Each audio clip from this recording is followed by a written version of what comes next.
Recientemente se ha descubierto que los escritos de Joseph Waggoner y Alonzo Trevor Jones son como una mina de oro abandonada, una mina de verdades y buenas noticias. Casi en cada página de la Biblia vieron una buena noticia.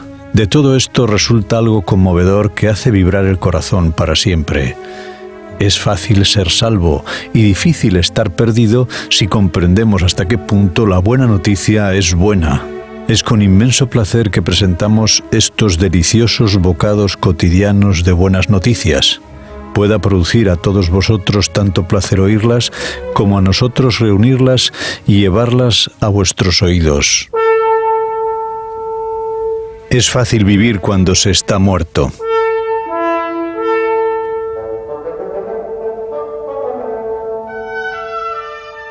Leemos en el Evangelio de Lucas, en el capítulo 9 y versículos 23 y 24, estas palabras de nuestro Señor Jesucristo.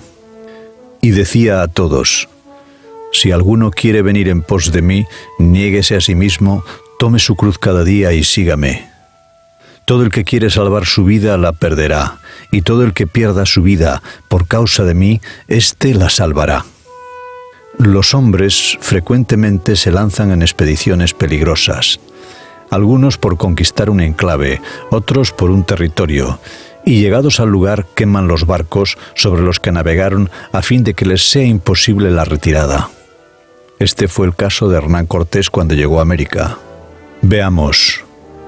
¿Puedo abandonar un pequeño deseo o una debilidad? Siempre las he querido, y están entretejidas en mi vida. Se manifiestan en la expresión de mi rostro. Están integradas en mi carácter. Hacen parte de mi persona. Me he agarrado a ellas como me agarro a la vida misma. Pero Cristo no estaba en estos asuntos. No tienen el sabor de la vida de Cristo. Cristo padeció la muerte de cruz a causa del gozo de los rescatados que le fue presentado, como leemos en la carta del apóstol Pablo a los Hebreos en el capítulo 12 y versículo 2, el cual por el gozo puesto delante de él sufrió la cruz menospreciando el oprobio. ¿Puedo soportar esa cruz por el interés de participar en ese gozo de Dios? Él tiene gozo al ver un poder infinito actuando en nosotros. Por este gozo que podemos experimentar desde ahora mismo, ¿renunciaremos a todo para experimentar los sufrimientos de Cristo? Es el gozo que durará eternamente. Quememos los barcos que hemos dejado atrás.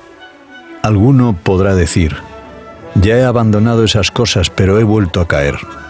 ¿Cómo puedo no continuar cayendo? Esta vez no tomaréis una nueva decisión. No pasaréis una nueva página diciendo que lo haréis mejor. Lo que haréis solamente es dejar alejarse la antigua vida, decir simplemente: sé que hay el poder de Dios, el mismo poder que ha traído al mundo a la existencia, el que hizo salir a Cristo de la tumba. Me abandono entre sus manos. Desde el punto de vista humano es absolutamente imposible. Por todos los lados aparecen dificultades, pero iremos adelante con confianza. Creemos que aquel que puede echar por tierra los razonamientos de nuestro corazón y toda arrogancia que se levanta contra el conocimiento de Dios, puede llevar todo pensamiento cautivo a la obediencia de Cristo.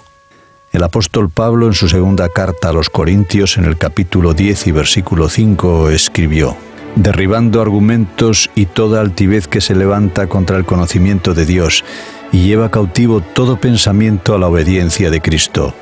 Es capaz de hacer esta obra. Es el mismo poder que hizo caer los muros de Jericó delante del pueblo de Dios.